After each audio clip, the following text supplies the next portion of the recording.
akong pinamiling damit para sa paglalayas ko.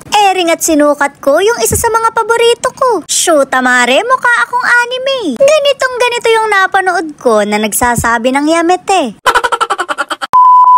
Hahanapin ko nga muna yung sarili ko ng mga 4 na araw. Marami akong babauning damit at baka doon ako'y makabingwit. Hindi nga lang ako ganun kagaling pumorma, kaya kakailanganin ko tulong nyo. Susukatin ko isa-isa, Mare, laitin nyo na lang ako.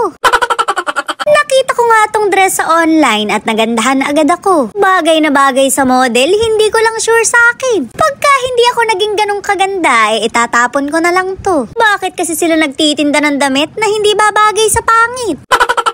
Bet ko ang maging Korean, kaya isa to sa napili ko. Huwag lang kayong masyadong mag-expect dahil Korean noodles ang kinalabasan. Isa pa sa nagustuhan ko dito yung kalambusa manggas. Shoot, Mare, lamukin kasi ako. Nakapag maganda na ako, protektado pa sa kagat ng lamok. Mahilig din ako sa high waist, kaya bumili ako ng bago. Kaso, Mare, super duper high waist yata to. 5'7" na yung height ko, pero napagkahaba pa rin. Hindi na yata para sa bewang to, pangleeg na. Hindi ko na tuloy maisusuot doon at mukha akong tanga. Akala mo ko si B1 sa Bananas in Pajamas.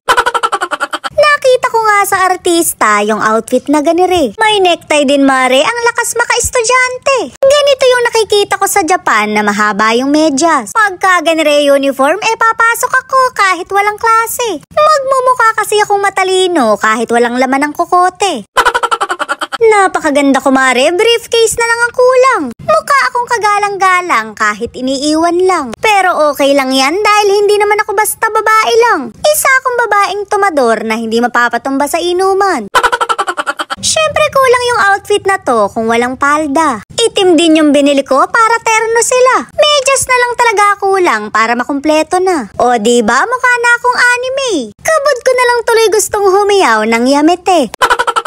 Bet na bet ko to, Mare, pero hindi ko alam kung isusuot ko. Kailangan ko ng tulong nyo kung bagay ba sa akin. Ering at may isa pa, ibang kulay naman. Marami pa tayong pamimilian, sabihin nyo lang. Pagka wala talagang bumagay, wala na sa damit ang problema. Nasa mukha na talaga, kaya wag na lang umalis. Abay, nanonood lang kayo, bibigyan ko pa kayo ng isipin. Nagugustuhan ko ang magpalda ngayon para maiba naman. Hindi yung puro short at crop top na damit. Malay nyo, Mare, bumagay sa akin ang atake. Magugulat na lang sa akin yung mga kainuman ko, naka-necktie pa ako. Wala naman kasi akong ibang pupuntahan kundi inuman. Palagay ko, Mare, pagsisihan ko to. Baka hindi na nila tanggapin yung 20 ambag ko. Di na lang kayo bumawas sa piso-piso ko. Marami-rami naman yung kukurikafu ko.